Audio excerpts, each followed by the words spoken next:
When you think about big scientific breakthroughs, a few famous names probably pop into your head, right?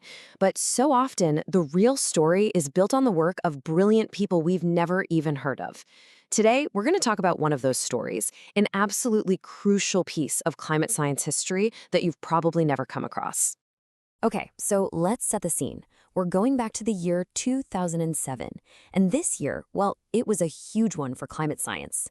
A real turning point where it felt like the entire world was finally starting to sit up and pay attention. So what was so special about 2007? Well, that was the year the Nobel Peace Prize was awarded for work on climate change. And it went to two major players, the former U.S. Vice President Al Gore and this huge international body, the Intergovernmental Panel on Climate Change. You've probably heard of them as the IPCC.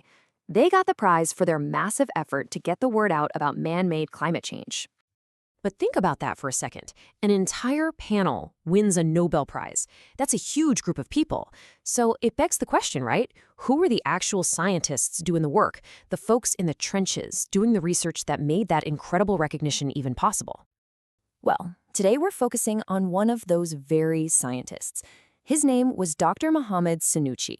He was a key expert and a member of that very IPCC group that took home the Nobel. So let's get a quick picture of who he was.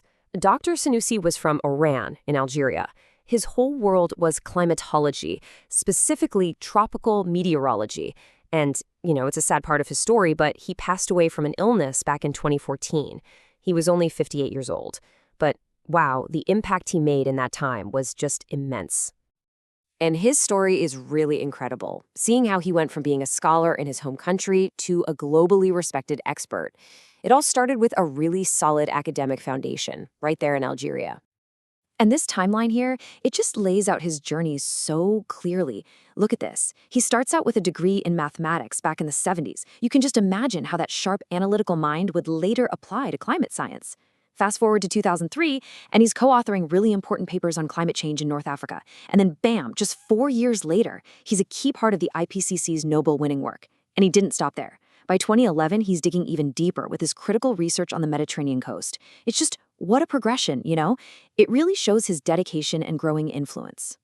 Right, and that Mediterranean research, that really gets to the heart of what he was all about.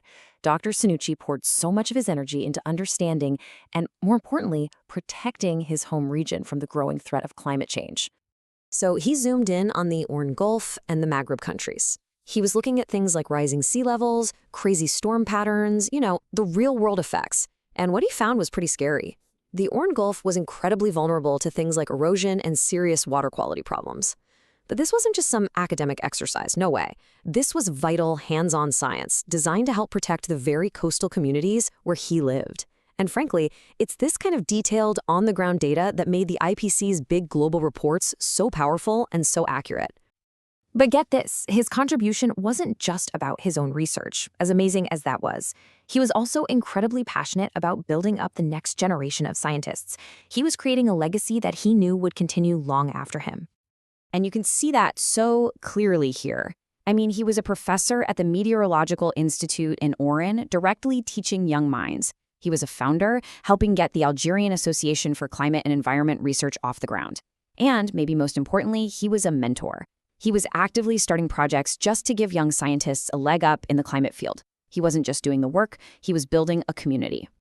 So when he passed away in 2014, it was, of course, a huge loss. But the work of his life, wow. It left behind this incredible, unforgettable legacy, not just in the scientific papers he wrote, but in all the people he inspired along the way. His colleagues called him a formidable scientific personality. And this quote says it all. His passing wasn't just a loss for Algeria, it was felt by the entire international scientific community. I mean, that really tells you everything about the kind of respect he commanded, right? So, the story of Dr. Mohammed Sanusi really leaves you with something to think about, doesn't it? We celebrate the big awards, we know the famous names, but real progress, real change, it's almost always a team effort. It makes you wonder, right? How many other unsung heroes are out there, right now, quietly and brilliantly shaping our future?